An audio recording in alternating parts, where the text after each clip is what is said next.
have questions about that program, please feel free to talk to your student services team or to the school operations office to learn more about how your student or family might be eligible for the One Family program.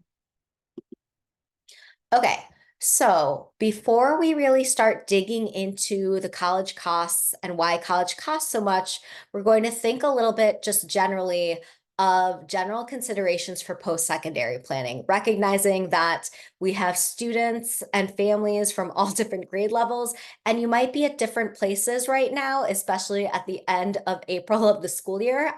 So just to make sure that we're level setting and recognizing that oftentimes post-secondary planning is a family decision, not just the decision of the singular student. And so when we're thinking about that, we're really thinking critically about students and families having conversations together. One, we'd like to hope that the student is given the opportunity to explore what are they interested in, what do they feel like they have strengths in, where do they feel like they have autonomy in making decisions in the exploration of their college processes. Um, there's also the importance of chatting as a family about what are your values of what you want the student to prioritize after they graduate from Stevenson, whether it's thinking about, yes, the student should pursue college, the student should pursue a career path, the student, it's okay for them to have a little bit of time to explore what feels right for them. For some families, they might think critically about what career fulfillment looks like, what a suitable financial earning might look like for that student and family. For some families, they might also talk about in their preparation, in watching the growth and maturity of their student, how do they feel like their student is operating independently? How do they feel like they are ready for the aspect of adulting? And their level of responsibility they might take if they are to transition out of the household for their post-secondary planning. It's also critical recognizing that in many households, some of the students have some key expectations and responsibilities already while they are in high school. Some of them might be responsible for taking care of younger siblings or perhaps extended family that might be living in the household. Some of them might also have the need of contributing financially while they are in high school to some of the financial needs of the family as a whole. Some families might also consider what feels right and what feels good as the family. Does the student want to live at home? Does the family want the student to stay at home and do what's called commute to college? What is the comfort level of the student and the family if perhaps the student might move 1, 2 hours away or even on the other side of the country? And then finally, it's also critical for students and families to really discuss what feels feasible with respect to financial need. What does the family feel like they are willing to contribute, willing and able to contribute? As we know, a lot of families might say, we'll do whatever it takes to support our child in their future, but also to put a little bit of onus on the student of the student. Perhaps you need to make sure you keep your grades up and you have strong attendance because that might relate to the scholarships you're eligible for. Or perhaps the student might be expected to get a job while they're on campus or over the summers to help pay for their college costs. So all of these aspects are really critical at any point in the journey to really start thinking about as a family to consider what goes into this college decision because it's not just for the student to make alone. Additionally, thinking about what happens after Stevenson, it is important to acknowledge that there are options beyond just thinking about the traditional college pathway. There are some students that might consider working full-time, again, maybe because they are ready just to get into the workforce. They're not ready to go to school just yet. Perhaps that's the family value of student, you are done with high school, so you're going to get a job to prepare for the prepare to support the family. There's also options of apprenticeships and trades where A lot of people are able to really, before they go into a respective field, they might get what's an apprenticeship. And so that's a different form of education where it's really earning certifications for some of those hands-on fields. And so that's really an opportunity for students to think through. Perhaps they want to be a plumber or an electrician or some of the other fields. And that's a really good way to get your feet wet and to build comfort level and experience in those fields for so many jobs that are so necessary for many of us to be able to function in our everyday lives. Some students might consider taking a gap year, and so that might be a structured year where the student's not exactly enrolling in college, but it's still a different pathway to get some sort of structured professional role. So not necessarily an apprenticeship, but perhaps it's something like there's a program called AmeriCorps, or there are other programs where you might be able to tutor or like go abroad for a year, but there's still some structured learning that takes place.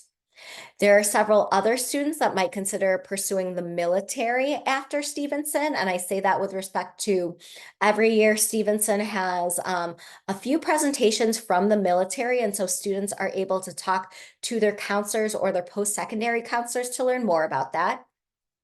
Community college is also a good option for some students who perhaps they'd like to go to a college, but they're not ready to go too far away yet. The College of Lake County is a very nearby option, and a lot of students might consider both starting there for 2 years before transferring to a four-year school.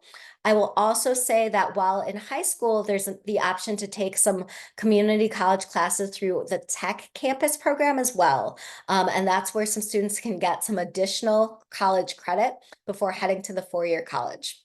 And then finally, I will highlight the four-year college or university pathway, which some might consider the traditional college pathway. It's important for students to really think through that perhaps they want to go into the field of law or they want to go into the field of medicine. And that might mean that there are some career paths where going to a four-year college or university is simply the start of the educational career. And there might be some careers that you might have to pursue additional schooling after you earn what's called that bachelor's degree from a four-year college or university. So something to consider that there are some career fields that require specialized training and experience beyond the four-year college pathway. I can pause just for a second as I don't know if I'm betting I might be going too fast for our interpreters, but I just wanted to take a second if needed.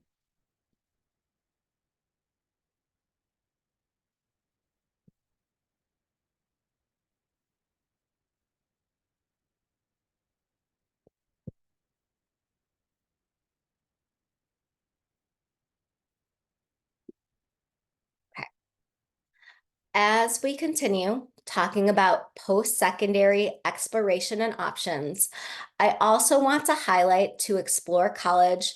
It's a great idea for students and families to recognize how many opportunities and options there are to explore colleges before applying, before signing on. Many colleges have what's called a multicultural open house event. And so this is offered in both the spring and the fall. Oftentimes, these events are family focused and friendly. So, if you have little ones, or again, if concern regarding language might be something that your family is thinking about, you might be able to request an interpreter for some of those presentations. I also highlight that sometimes these events can be helpful for students to also learn about special affinity groups or special additional scholarships that might be available for their respective cultural background or group. In addition to the in-person multicultural open house events, many colleges also, especially over the summer, have ongoing in-person and virtual presentations. So students and families can definitely sign up to visit college campuses in person, and sometimes they can even sign up for virtual presentations where it's live and they're able to interact more closely with the presenter. And certainly many colleges have YouTube and social media accounts that we know have become so popular for our students and families alike. We also encourage students to attend college fairs where they're able to explore multiple college conversations and really explore and gather some materials to help them continue their college research process. And then finally, especially for our freshmen, sophomores, and juniors, some colleges offer what's called a summer enrichment or pre-college program. So that might be an opportunity for a student to really consider and think through, hey, I'm interested in this college or I'm interested in this specific career path. Might this be an opportunity for the student to spend a week or a month getting some of that additional college or career exposure? And so that's something that you could really look at for each college. And I will take another minute to pause for our interpreters.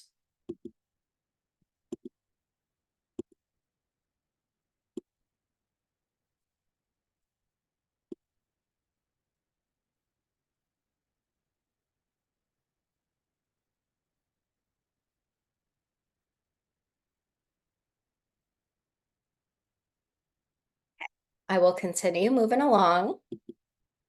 Okay, so we've just chatted a little bit regarding some key conversations for families to have of exploring the post-secondary options and some opportunities for families and students to explore just generally what are some college means to think through, is this college a good fit for me? Now I'm going to go into some of the nuances regarding post-secondary costs, and I acknowledge this can be a little bit overwhelming. I will also say that on our Stevenson D125 College Career Center page, there is a specific page for students and families that are first generation to college. We have a variety of slide presentations in different languages, as well as a YouTube playlist for you to review some additional content if that might be helpful for you to check out at a time that is more convenient for you. So first, I'm going to highlight a few of the forms that are critical for financial aid in college. I will also say that this particular year has been kind of nuanced. Because there have been some changes this year, but hopefully by next year, it will be good to go. The first key form that many students and families look at is the FAFSA, the Free Application for Federal Student Aid. Next year, so if your student is a high school junior from the class of 2025, the FAFSA will be available to them in October. And so that will be used for their freshman year of college. By submitting the FAFSA, oftentimes the FAFSA will include questions regarding family financial income. And from that information, the government uses that to calculate how much government financial aid a student might be eligible for. So essentially, the FAFSA will give students and families access to federal and state government aid to take to colleges. If a student may not be a US citizen, they might be eligible to do what's called the alternate application for financial aid, which is only available in the state of Illinois. So this is similar to the FAFSA in that a student would be able to input their family income information. And then this form gets shared with the state of Illinois government, which means that this form would only provide financial aid for students if they go to college in the state of Illinois and if they go to high school in the state of Illinois. So if a student is a Stevenson student and they want to go to somewhere in New York, they would not be able to apply the funds from the alternate application for financial aid to that respective college. Finally, the CSS profile, that is another form that some colleges require. And so as I say that, the CSS profile is facilitated by the College Board. So there is a list of what colleges might require the CSS profile. It is similar to the FAFSA, but it's a little bit more detailed. And so I say that of some of the highly selective colleges require the CSS profile in addition to submitting the FAFSA. And the college is the only institution that gets that information. So the college is then able to consider if they can give more money. Regarding the FAFSA and alternate application for financial aid, I will also note that in the state of Illinois, for seniors, submission of the FAFSA or the alternate application for financial aid is a high school graduation requirement. So that is just something for all students and families to keep in mind regarding the checklist of things, especially not just with respect to college, but also especially for high school graduation.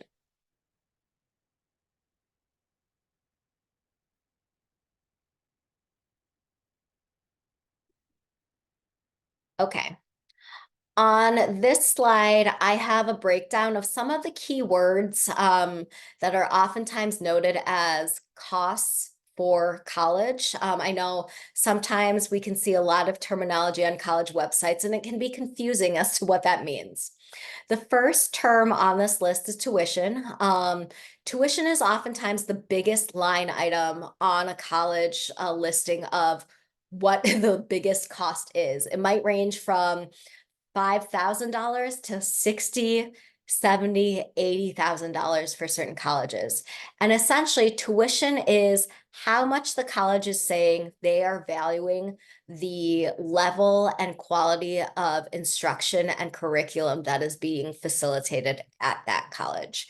Again, the tuition is oftentimes the biggest line item there.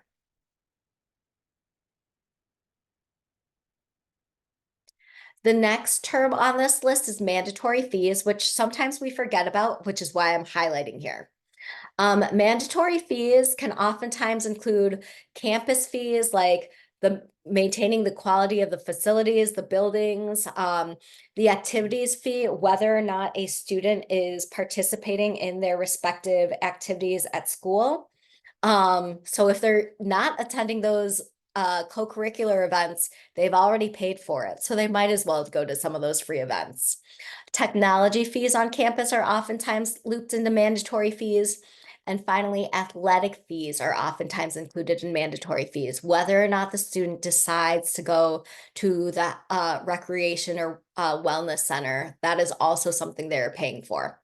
Mandatory fees for some colleges can oftentimes cost somewhere between $500 to $2,000 when you're looking at the cost of the breakdown for a college as a whole.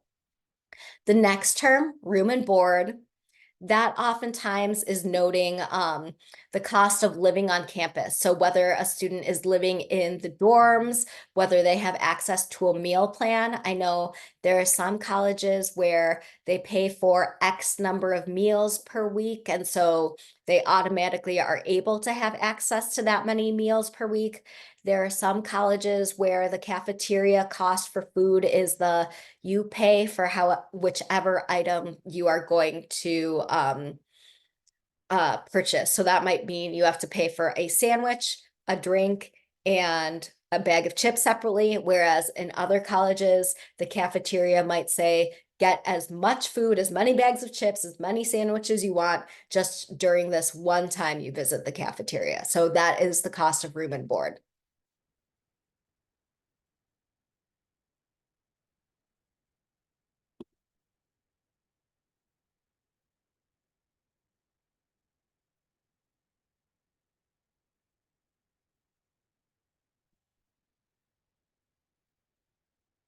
And sorry, I will pause for a second as I know I've been going too fast.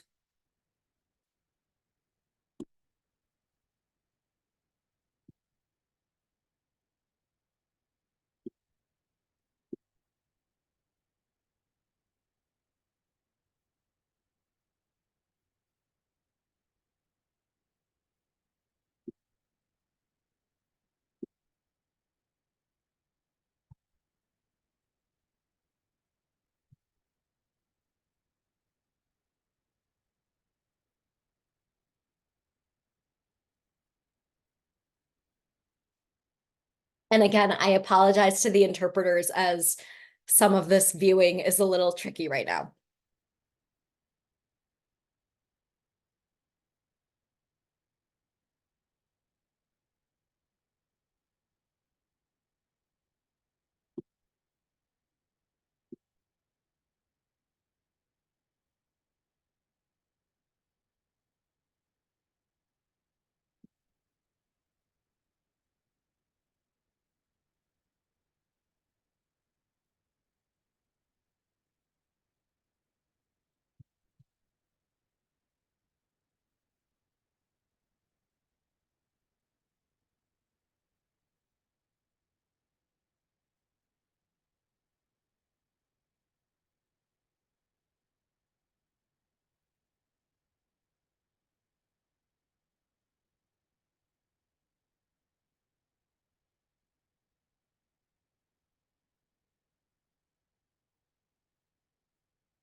Okay, I will continue with the second half of this table. So regarding transportation, that cost might be something that we're not necessarily thinking about of going back and forth to campus or around campus. So oftentimes when students might move from their home to their respective college, they might not think about what is the gas cost for all of us to pack into one car and move all of my things. Or if they're moving across the country, they might not think about the back and forth costs of the plane ticket or the train ticket or bus ticket. So that's definitely worthwhile of thinking about when they're moving far away. If perhaps they are a commuter or just generally trying to get around their college town, it's also oftentimes helpful for them to think about there are some colleges that pay for a local bus pass. I know many colleges in the city of Chicago will pay for a CTA pass. And so that becomes more convenient for students to be able to travel while they are on campus, but something for families to be thinking about depending on how far away they're going for college.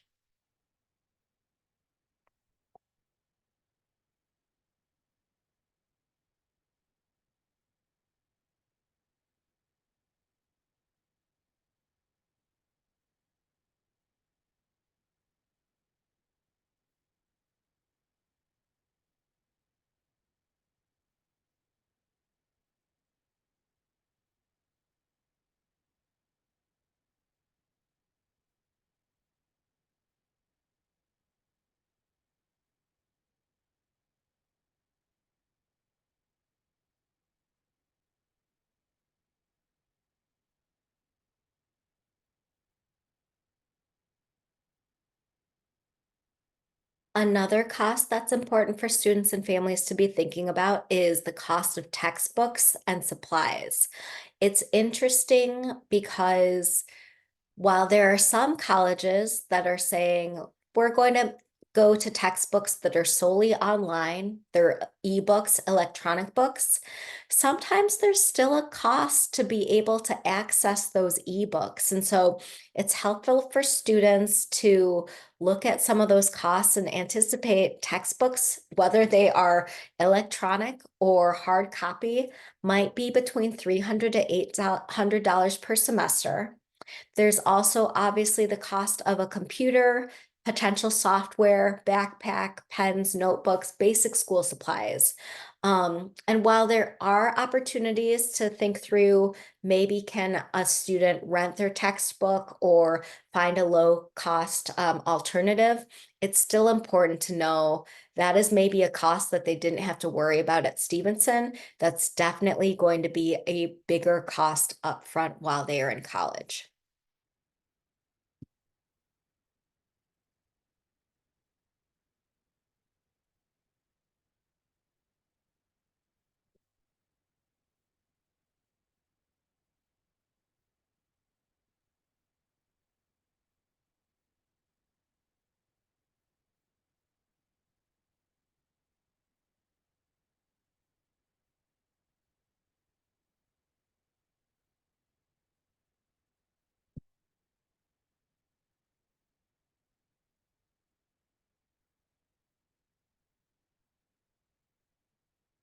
Finally, another category of costs that some students and families aren't thinking through is what is often noted as the miscellaneous living expenses.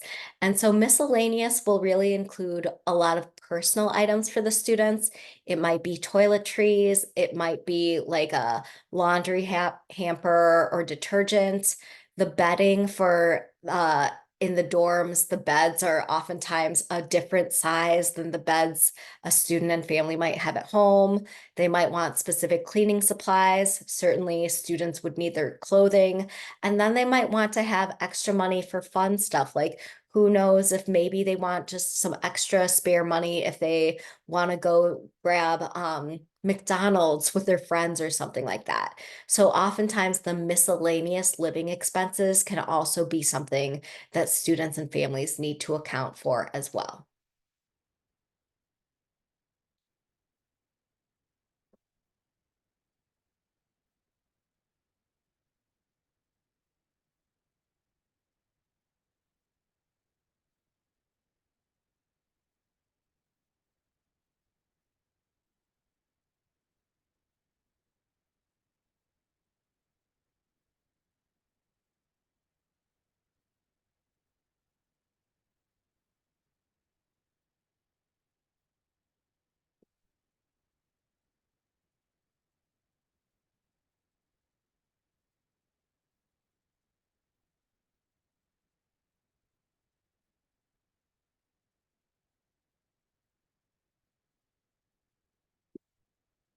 Okay.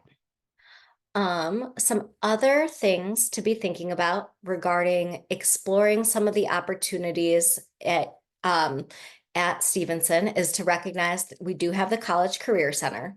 So I already mentioned my colleagues, Miss Sarah English and Mr. Miller, the post-secondary counselors. And so they oftentimes have a variety of presentations available for all of our students at Stevenson. So that might include some guest presenters from colleges, military, or other respective programs. For students that are first generation to college, there's also PACE, the Patriots Applying to School Lunch and Learn group, or the option for seniors to stop by on drop-in Tuesdays to ask their questions. Miss English and Mr. Miller also offer a variety of workshops for college application processes, essay writing, FAFSA, and respective grade level presentations. All of those recordings are on the College Career Center webpage. And then they also offer what's called post-secondary counselor and parent engagement meetings for our juniors and seniors. So those are a few opportunities for students and families to engage with our post-secondary counselors directly at Stevenson.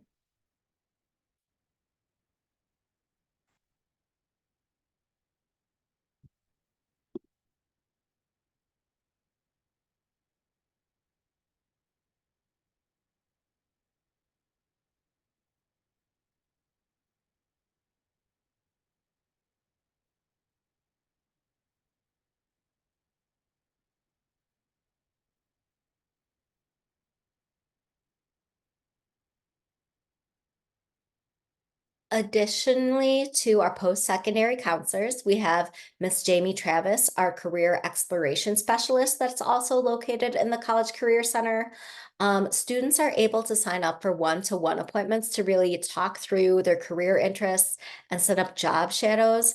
She also has been facilitating a number of virtual events throughout this school year for students to learn from professionals kind of in a small lecture setting, whether it's in person or virtually.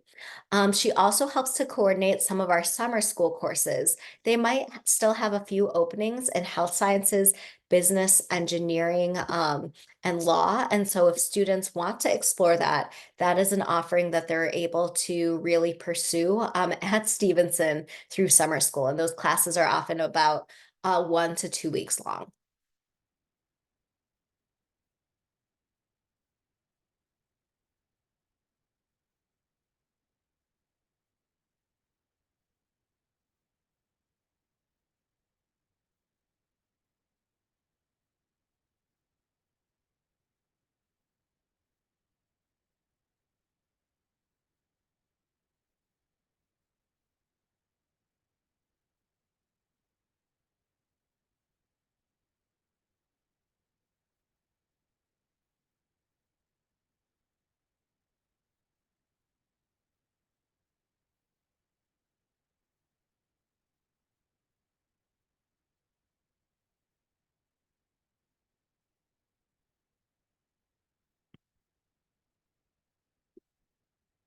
Okay. On this respective page, it's a box that defines what are some of the financial aid options. Um, in the left column, I've noted some rough categories of what you might hear, how other financial aid professionals might explain financial aid options. So the first one, called gift aid, that is essentially based on the forms I mentioned before, the FAFSA, the alternate application for student aid in Illinois, and the CSS profile.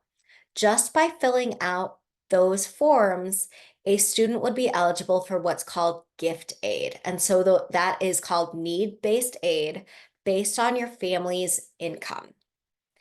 So just due to your family income as inputted into the FAFSA alternate financial aid form or the CSS profile, a college would be able to say, we are able to give your student this much money in grants, need-based aid. Some of those names of those grants are the federal Pell Grant, the Illinois MAP grants, and then colleges oftentimes are able to give additional grants based on the information inputted to the FAFSA CSS profile or alternate financial aid form.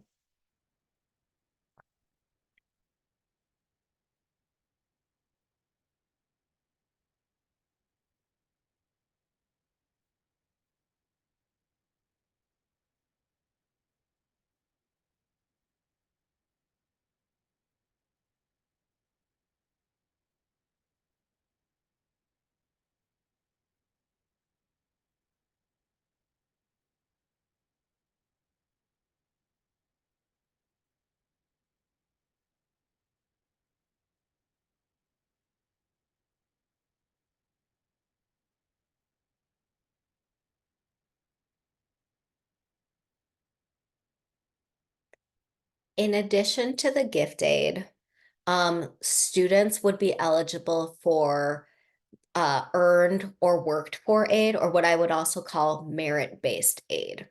So I say that of a lot of times we tell students apply for scholarships. Sometimes students, based on their strong academic performance, both their grades at school or their test scores, perhaps some of their talents, some of their involvements, especially leadership involvements, some colleges are able to give what's called institutional merit-based aid. Again, they're able to give money to the student solely based on their academics, talents, involvements, and that oftentimes can be significant for many students. Those scholarships that are institutional mean that that is specific to that respective college. So a student can only use it if they attend that college.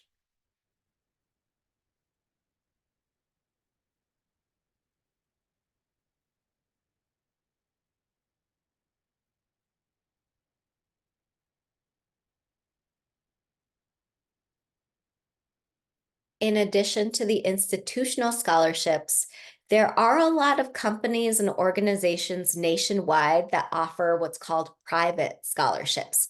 And I say that because they are private to that company. So let's say Subway restaurants or a local bank or a different local organization is giving a scholarship. That means that the student applies for that scholarship, perhaps by submitting an application, writing an essay, maybe interviewing, and that is essentially how they might earn that private scholarship from other random company. I know that many employers, depending on where a parent might work, they might also offer scholarships for children of the workers there. So that might also be something helpful to look into.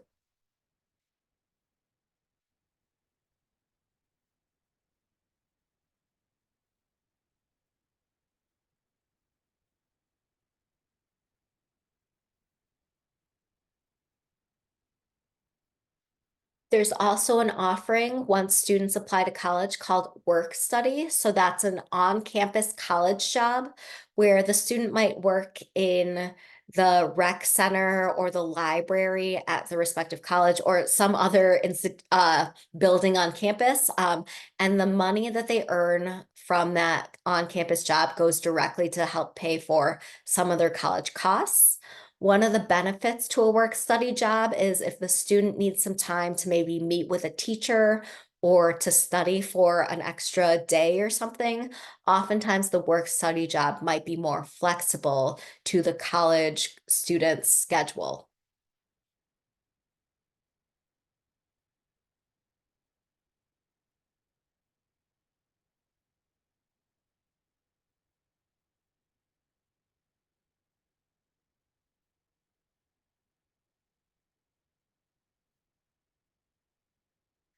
Finally, with respect to earned or worked for financial aid, knowing that there are some students that might have part-time jobs while they're in high school, or perhaps they have savings from gifts or other entities in their life, certainly the more they save while they are in high school, the easier it will be for them to consider what their college options are.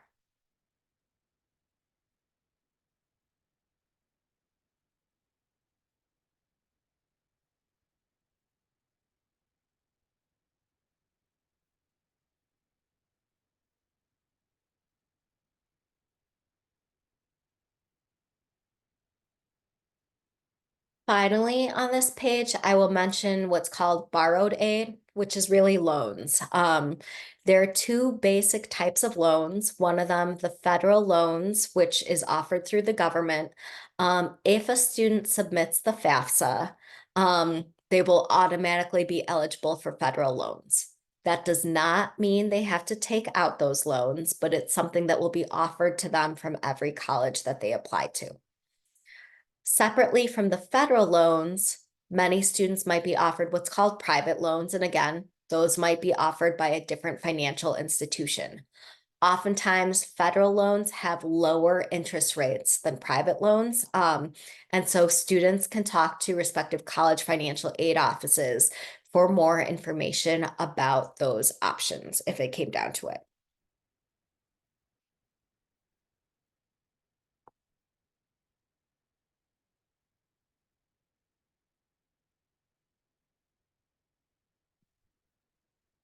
I know we only have a few minutes, so I'm unfortunately going to have to move on from this slide.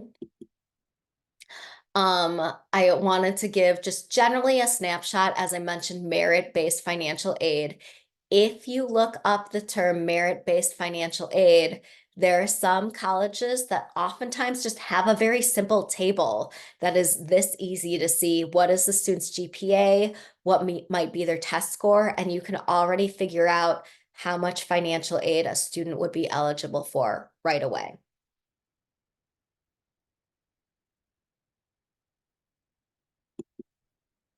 I also just have a general listing of some websites. I believe that Dr. Grujanik will have these slides available to you all afterwards. But these websites would probably also be helpful for students and families to look for additional scholarships as well as additional financial aid information in general. Another tool that every college website should have is called the net price calculator. If a student or family is on a respective college website, you can punch in the term net price calculator to the search bar. And again, this is just another opportunity for the student and family to get a rough estimate based on what you understand the family's financial situation is and what you understand the student's GPA might look like, so you can consider what might be a rough estimate of how much financial aid a student might get from a college even before they apply.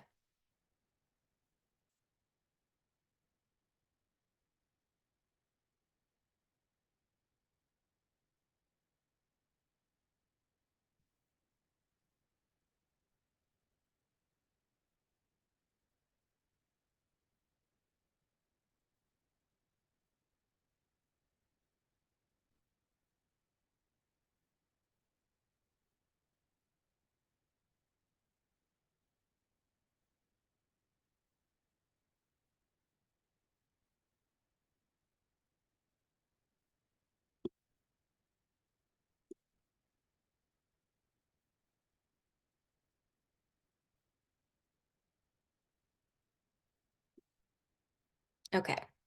Um, this table again just gives general ranges of how much might be the tuition costs, room and board, other fees, miscellaneous expenses, books and supplies. So again, on previous slides, I went through some of the terminology, and this just gives a rough estimate of what that range could look like depending on the institution.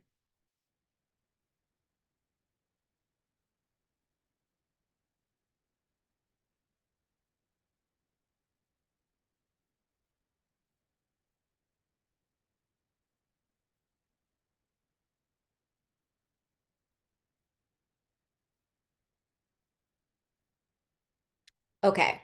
I know we absolutely do not have time to go through this whole breakdown, but I appreciate that Dr. Grudonic will share these slides.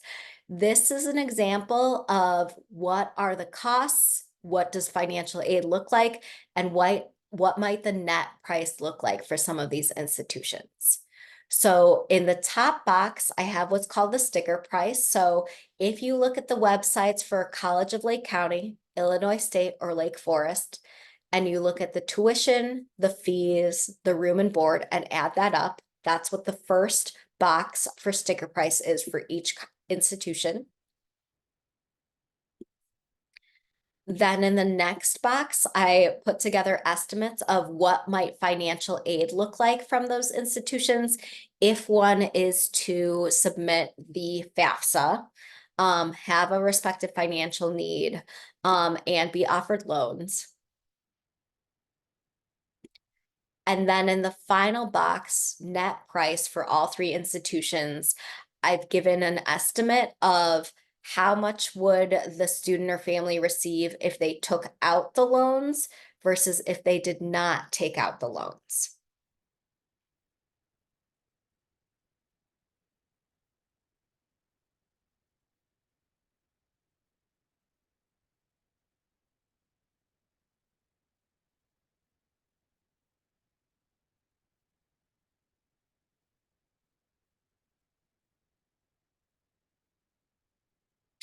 I will say, as I mentioned, if a student fills out the FAFSA, they will automatically be offered federal loans.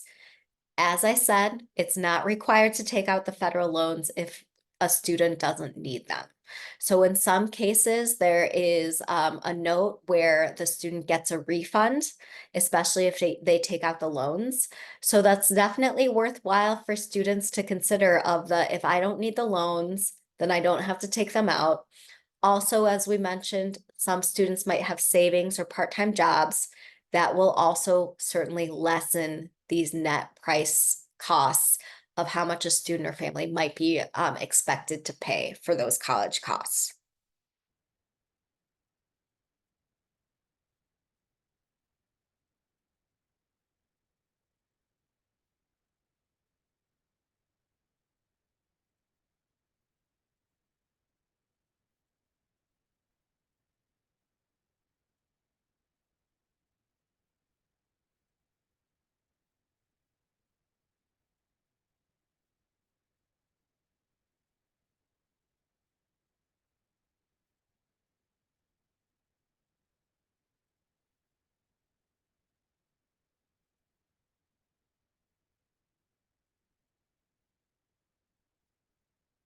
Okay.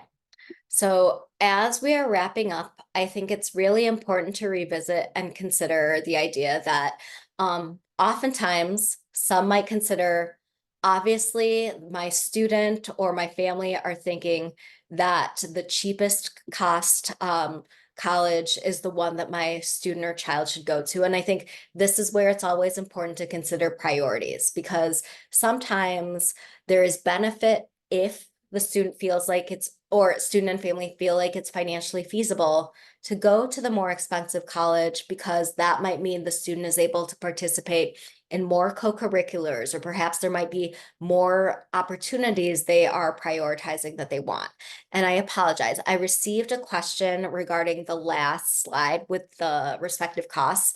That is the cost for 1 year, not the cost for all 4 years. So multiply some of those costs by 4, and that is what it would look like long term if the student were to attend those colleges.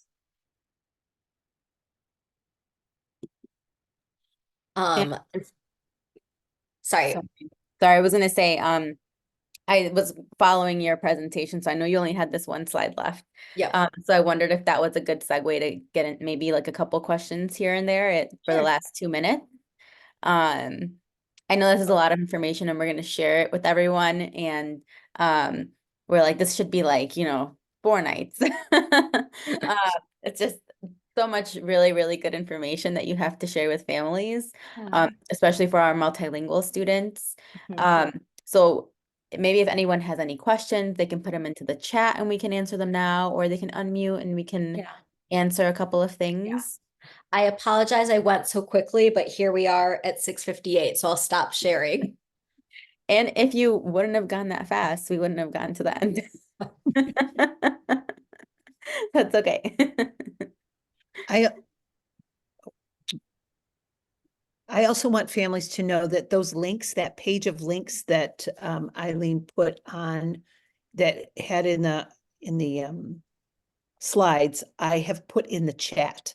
So you don't have to wait if you want to see those links right away before we share the slides. And thank you, Ms. Aragonis, for allowing us to share the slides. Yes, Appreciate that. absolutely.